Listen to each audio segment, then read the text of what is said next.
Assalamualaikum warahmatullahi wabarakatuh. Halo Sobat YouTube. Bagaimana kabarnya? Semoga dalam keadaan sehat walafiat dan bahagia selalu. Di video kali ini kita akan mereview tentang Museum The Javas Cebang. Namun sebelum kita lanjut video ini, bagi yang baru menemukan channel ini, atau bagi yang belum subscribe, silahkan klik subscribe terlebih dahulu dan jangan lupa getarkan tanda loncengnya ya.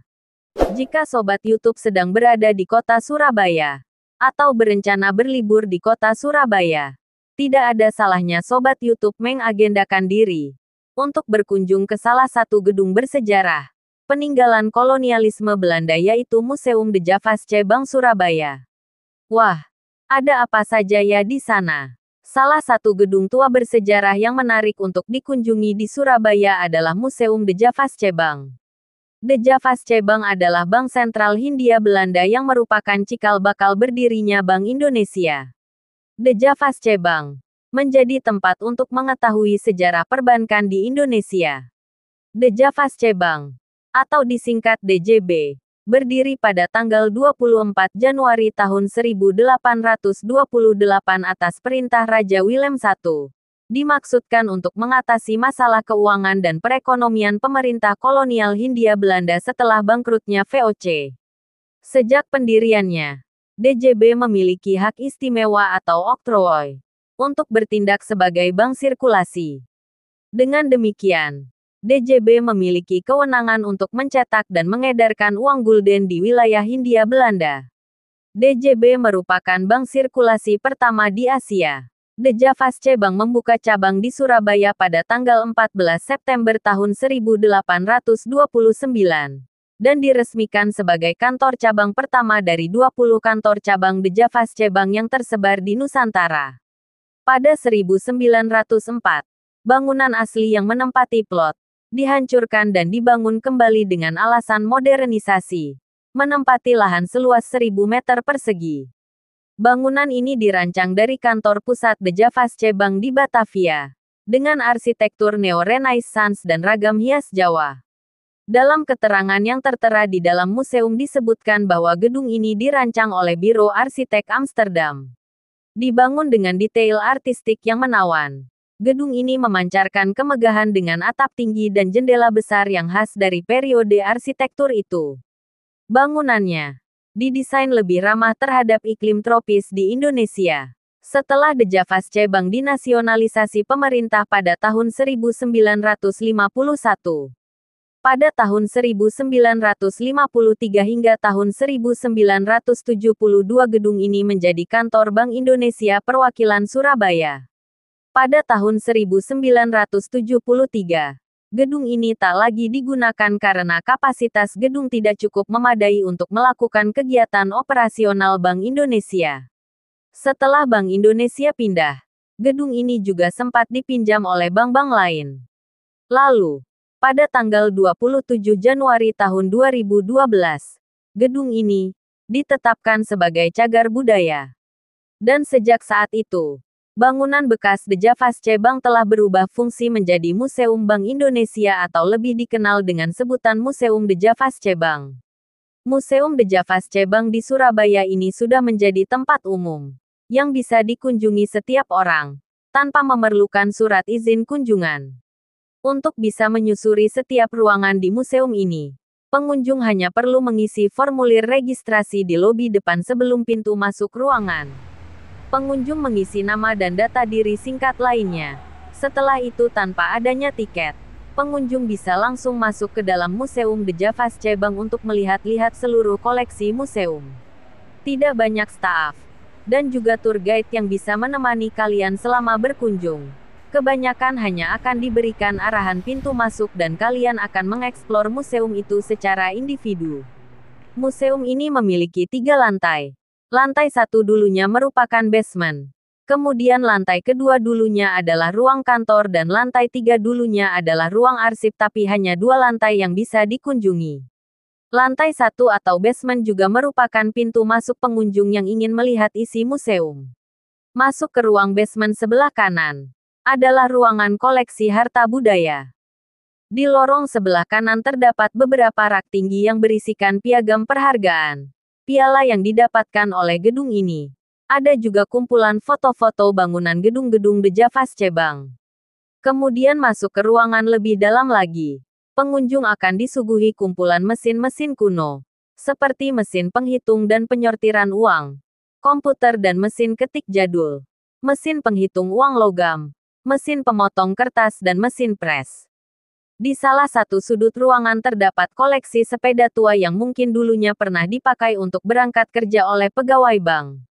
Kemudian keluar dari ruangan tersebut Anda akan disuguhi mesin penghancur uang yang sudah tidak berlaku, foto-foto jadul, gedung-gedung di sekitar kantor DJB. Kemudian di ruang basement sebelah kiri, terdapat mesin clearing berukuran besar, yang digunakan staf Bank Indonesia pada masa lalu. Mesin ini masih terawat dan bersih. Juga terdapat foto-foto kegiatan para pejabat dan pegawai bank zaman dulu. Masuk ke ruang tengah sebelah kiri. Adalah ruangan koleksi mata uang lama. Ruangan ini sebelumnya berfungsi sebagai kamar aman deposito. Untuk memasuki ruangan ini Anda harus melewati sebuah pintu tebal sekitar 50 cm yang digunakan sebagai penutup brankas penyimpanan uang. Di ruangan ini pengunjung bisa melihat koleksi replika uang kuno. Mulai dari uang logam zaman Kerajaan Nusantara, uang logam dan kertas era VOC, era pemerintahan kolonial Belanda, era pasca kemerdekaan hingga era saat ini. Mata uang kuno tersebut disusun rapi dalam etalase kaca. Mengapa hanya replika yang dipamerkan? Mungkin karena benda koleksi uang kuno di sini pernah dijarah orang. Jadi untuk mengantisipasi penjarahan maka yang dipamerkan hanya replikanya saja. Tidak hanya melihat koleksi uang, pengunjung juga akan melihat brankas khusus untuk menyimpan uang yang saat ini sudah tidak digunakan. Kemudian masuk ke ruang tengah sebelah kanan. Adalah ruangan koleksi dari konservasi. Ruangan ini mengandung bahan bangunan yang diganti untuk konservasi, sejarah, juga konstruksi bank. Di ruangan ini pengunjung bisa melihat puzzle uang kertas raksasa, replika batang emas yang dapat dipegang, contoh surat obligasi, replika uang senering, replika uang pecahan Rp5 seri budaya. Lalu terdapat pajangan genteng, ubin peninggalan The Javasche Bank, dan buku sejarah The Javasche Bank. Di lantai satu ini, suhunya terasa sejuk dan nyaman. Dan di setiap sudut ruangan sudah dilengkapi kamera CCTV yang unik berbentuk kaca yang datar. Dari lantai 1 kita beralih ke lantai 2. Untuk naik ke lantai 2, kita menaiki anak tangga yang tidak terlalu tinggi. Pertama kali naik ke lantai 2. Yang mencuri perhatian pengunjung adalah ruangan yang memiliki ukuran sangat luas.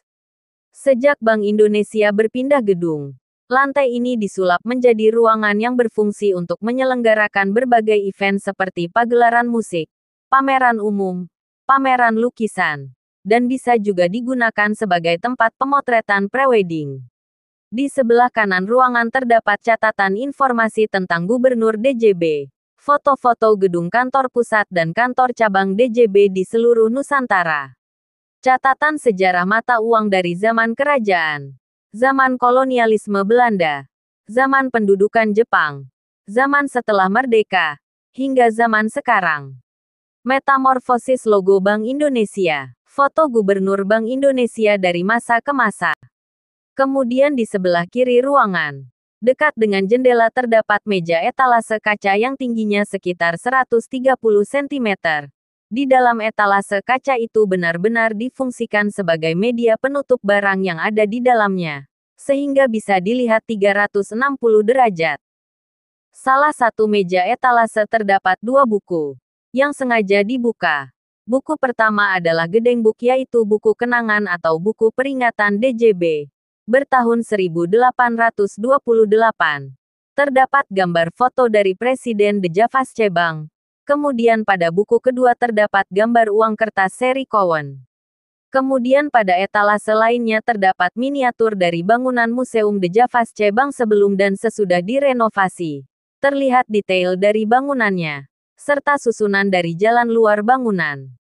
Kemudian di sebelah kiri ruangan terdapat fragmen sejarah tentang berdirinya Bank The Javasche Bank. proses nasionalisasi hingga menjadi Bank Indonesia. Selain itu di sisi sebelah kiri atau barat ruangan, terdapat bilik-bilik kayu, dan jendelanya terpasang kawat-kawat berongga. Dahulu lantai ini dijadikan pusat pelayanan nasabah, mulai dari menyimpan uang maupun penarikan uang oleh nasabah. Kemudian untuk lantai 3 adalah tempat penyimpanan arsip. Namun akses menuju lantai 3 saat ini ditutup untuk pengunjung. Nilai lebih dari Museum de Javasche Bank antara lain. 1. Arsitektur kolonial yang terawat baik. Museum de Javasche Bank Surabaya memiliki arsitektur ikonik, penataan interior yang apik, di mana setiap sudut bangunan seolah menjadi saksi bisu sejarah masa lalu. 2. Koleksi unik. Museum DJB memiliki koleksi benda-benda unik dan antik serta tak ternilai harganya. Koleksi-koleksi antik yang terpajang memberikan sentuhan nostalgia yang terasa nyata. 3. Multifungsi. Gedung DJB lantai 2 memiliki multifungsi. Selain sebagai ruang pamer koleksi museum, ruang ini juga sering menjadi panggung untuk penyelenggaraan berbagai event, termasuk pameran seni dan konser musik klasik. 4. Edukasi tentang sejarah keuangan Indonesia. Berkat inisiatif edukatif ini, kamu dapat memperkaya pemahaman tentang sejarah keuangan Indonesia di masa penjajahan Belanda. Nuansa edukatifnya menjadikan museum ini memiliki nilai lebih. 5. Memiliki spot foto yang instagramable. Arsitektur bangunan kolonialnya yang megah dapat kamu abadikan dengan latar belakang bangunan yang ikonik. Selain menjadi wisata sejarah dan edukasi, gedung ini sekaligus bisa menjadi tempat swafoto yang artistik dan instagramable. 6. Museum de Javasche Bank berada di lokasi yang strategis, di kawasan Kota Tua, yang terbilang pusat sejarah dan budaya Surabaya. Hebatnya lagi, hunting foto di DJB bisa kamu lakukan secara cuma-cuma, alias gratis. Namun, untuk keperluan khusus seperti foto yearbook atau prewedding, sebaiknya buat janji dan reservasi dulu dengan petugas. Berkunjung ke museum merupakan salah satu upaya melestarikan sejarah Indonesia. Museum de Javasche Bank menjadi museum yang memberikan wawasan seputar evolusi sistem keuangan dan perbankan di Indonesia. Apabila Sobat YouTube tertarik untuk belajar sejarah, mendalami peran penting de Javasche Bank dan perkembangan sistem keuangan di masa lalu, tidak ada salahnya mampir ke Museum DJB. Tempat ini bukan cuma menyajikan wawasan baru, tetapi juga menciptakan pengalaman belajar yang seru. Untuk mempermudah kunjunganmu, berikut informasi detail mengenai museum ini. Museum ini buka setiap hari Selasa sampai hari Minggu pukul 8 pagi hingga pukul 4 sore. Libur hari Senin dan hari libur nasional. Harga tiket gratis. Pengunjung tinggal datang dan tak perlu membayar tiket masuk. Serangkaian fasilitas tersedia di DJB agar pengunjung semakin nyaman dalam mengeksplorasi tempat bersejarah ini, seperti fasilitas area parkir yang luas, meja informasi, toilet, musola, tour guide, ada juga kantin yang menjual makanan dan minuman ringan dengan harga normal. Museum de Javasche Bank berlokasi di Jalan Garuda Nomor 1, Krembangan Sel, Kecamatan Krembangan, Kota Surabaya, Provinsi Jawa Timur. Lokasinya persis di belakang atau di sebelah barat Gedung Internatio. Sobat YouTube, apakah Anda tertarik untuk berkunjung ke Museum de Javasche Bank? Jika iya, segera agendakan untuk berkunjung ke tempat ini. Sobat YouTube, demikianlah video kita kali ini tentang Museum de Javasche Bank Surabaya. Semoga video ini bisa menghibur dan memberikan manfaat bagi Sobat YouTube semua. Terima kasih sudah mampir di channel Uang Kuno Official dan menyimak video ini hingga selesai. Mohon maaf jika ada informasi yang keliru. Dan silahkan ditonton video lainnya di channel Uang Kuno Official, yang mana selalu ada informasi-informasi terbaru dan menarik yang mungkin jarang dikupas oleh YouTuber Uang Kuno lainnya. Sampai jumpa di video selanjutnya. Dan saya akhiri, wassalamualaikum warahmatullahi wabarakatuh. Salam numismatik. Sugeng Rahayu. Sugeng Seduluran Saklawasi.